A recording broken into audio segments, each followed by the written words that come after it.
Vijayawada భవానీపురంలో court ఆదేశాలతో 42 నిర్మాణాలు కూల్చివేస్తున్నారు అధికారులు. లక్ష్మీరామ కోఆపరేటివ్ బిల్డింగ్ సొసైటీకి అనుకూలంగా కోర్టు తీర్పిచ్చింది. దీంతో భారీ బందోబస్తు మధ్య పోలీసులు ఇళ్లను కూల్చివేతను చేపట్టారు అధికారులు. 42 ఫ్లాట్స్ కూల్చివేతతో బాధిత కుటుంబాలు రోడ్డున పడ్డాయి. 25 ఏళ్లుగా నివాసం ఉంటున్న తమను వెళ్లగొడుతున్నారని బాధితులు కన్నీరు మున్నీరుగా విలపిస్తున్నారు. పోలీసులతో బాధితులు వాగ్వాదానికి దిగారు.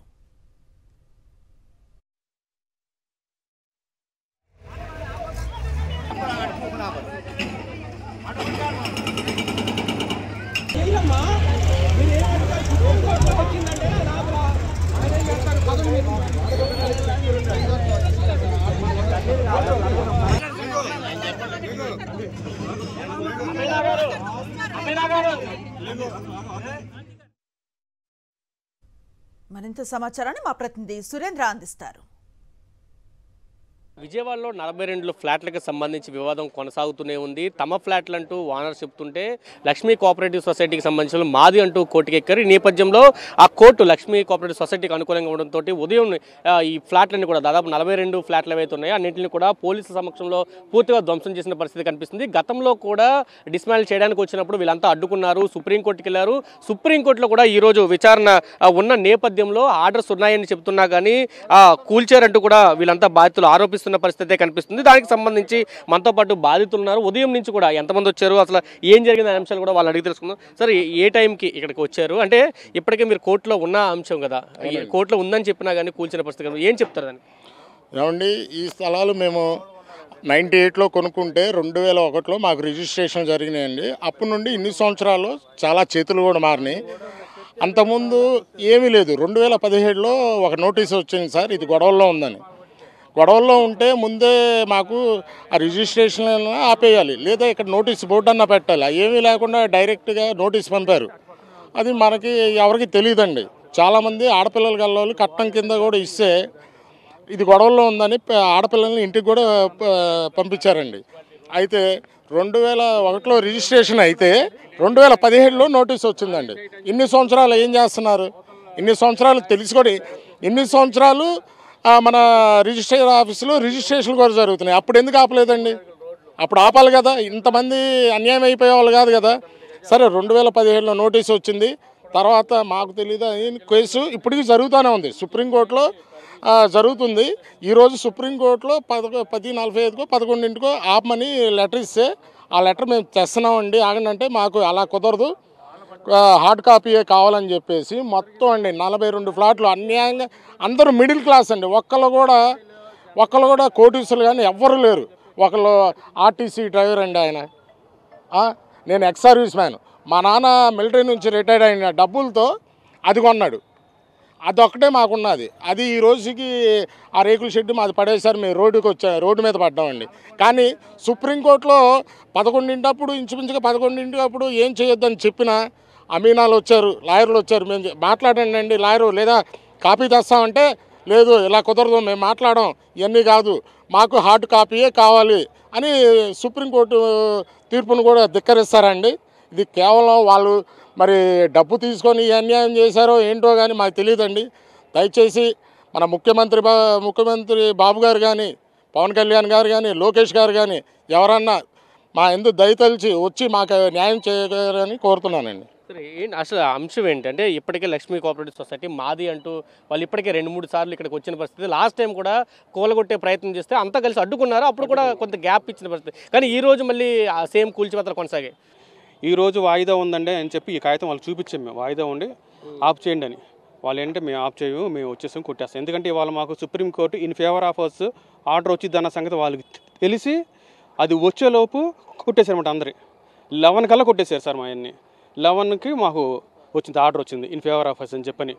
ఇన్ ఫేవర్ ఆఫ్ అస్ వచ్చింది సార్ ఆర్డర్ అని చెప్తే వాళ్ళకి ఆర్డర్ కాపీ మాకు హార్డ్ కాపీ తీసుకురండి ఇక్కడికి కోర్టుకి వెళ్ళి వస్తే అప్పుడు మేము తీసుకొస్తాం అని చెప్పన్నారు. అంటే కంటెంప్ట్ ఆఫ్ కోర్టు అయితే అయింది, వేసుకోండి, మేము ఈ రైలు ఏం చేసుకుంటారో చేసుకోండి, కంటెంప్ట్ ఆఫ్ కోర్టు వేసుకోండి అని చెప్పి అమీనాస్ అన్నారనమాట.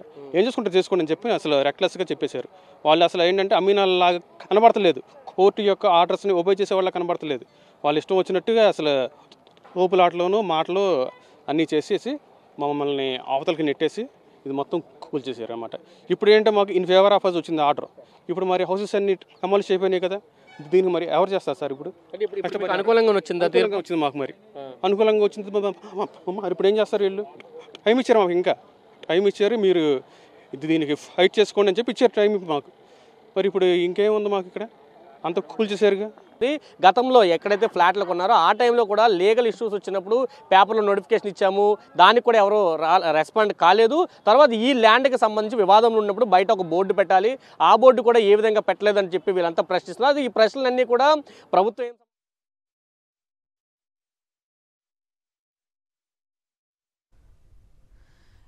విజయవాడ భవానీపురంలో ఫ్లాట్స్ కూల్చివేతతో అక్కడ ఉన్న స్థానికులు ఎవరైతే నివాసాలను కోల్పోయారో వారు తీవ్ర ఆందోళన వ్యక్తం చేస్తూ ఉన్న పరిస్థితి. ప్రస్తుతం అక్కడ పరిస్థితి ఎట్లా ఉందో వివరించేందుకు మా కరెస్పాండెంట్ భవానీపురం విజయవాడ నుంచి అందుబాటులో ఉన్నారు. సురేంద్ర, చెప్పండి, ఏం చెప్తున్నారు బాధితులు, అధికారులు ఏమంటున్నారు? అనుశ్రీ, భవానీపురంలో 42 ఫ్లాట్లకు సంబంధించి గత కొంతకాలంగా కూడా వివాదం కొనసాగుతున్న పరిస్థితి అయితే కనిపిస్తుంది. అయితే పోలీస్ ఆర్డర్ ఉంది, కోర్టు ఆర్డర్ ఉందంటూ కూడా లక్ష్మీ కోఆపరేటివ్ సొసైటీకి సంబంధించిన వాళ్ళు ఉదయం ఈ కూల్చివేతలు అయితే కొనసాగించిన పరిస్థితి. అయితే సుప్రీంకోర్టులో దీనికి సంబంధించి ఆర్డర్స్ ఉందంటూ కూడా వాళ్ళు బాధితులు అయితే మాట్లాడుతున్నారు. కొంత సమయం ఇవ్వాలి, ఈ రోజు ఉందంటూ చెబుతున్న పరిస్థితి అయితే కనిపిస్తుంది. అయితే మాత్రం ఇవన్నీ కూల్చారు, సుప్రీంకోర్టుకి సంబంధించి ఆర్డర్స్ ఉన్నా కానీ ఈ రోజు కూల్చారు. ఇప్పుడు సమాధానం చెప్పాలి, మాకు ఫేవర్గా వచ్చింది, 31 వరకు కూడా ఫేవర్గా ఉందంటూ వాళ్ళు చెప్తున్న పరిస్థితి కనిపిస్తుంది. మనతో పాటు బాధితులు కూడా చాలా మంది ఉన్న పరిస్థితి అయితే కనిపిస్తుంది. వాళ్ళంతా కూడా ఎవరైతే బిల్డర్ ఉన్నారో ఆ బిల్డర్తో కొంత గొడవ వాగ్వివాదం పడిన పరిస్థితి, ఇది దీనికి సంబంధించి వాండర్ అని చెప్తున్న ఆయనతో కొంత వాగ్వివాదం పడిన పరిస్థితి. సుప్రీంకోర్టులో తమకు అనుకూలంగా వస్తే ఇప్పుడు కూల్చారు, దీనికి సమాధానం చెప్పాలంటూ వాళ్ళు అడుగుతున్న పరిస్థితి కూడా కనిపిస్తుంది. మనం అన్ని చూస్తున్నాం.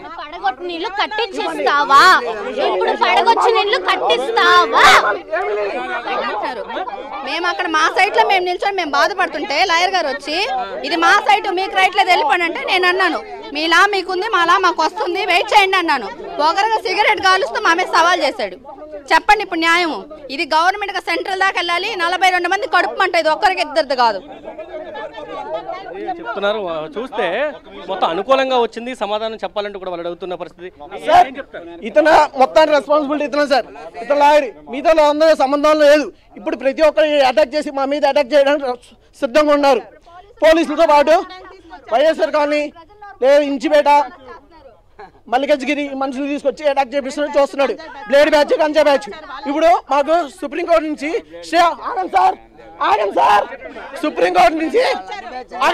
సుప్రీంకోర్టు నుంచి మాకు ఒక ఆర్డర్ వచ్చింది. ఆర్డర్ ఇప్పుడు వస్తే దానికి సమాధానం చెప్తే ఎస్కేప్ అయిపోతున్నాడు. ఆయన తప్పు చేయలేదు అన్నప్పుడు నుంచొని మాట్లాడొచ్చు కదా, అంటే ఆయన తప్పు చేశాడు కానీ ఎస్కేప్ అయిపోతున్నాడు కదా, దానికి అర్థం ఏంటి? ఇప్పుడు దీన్ని మొత్తానికి నష్టపోవాలని ఎవరు ఇస్తారు, ఎవరు బాధ్యతలు?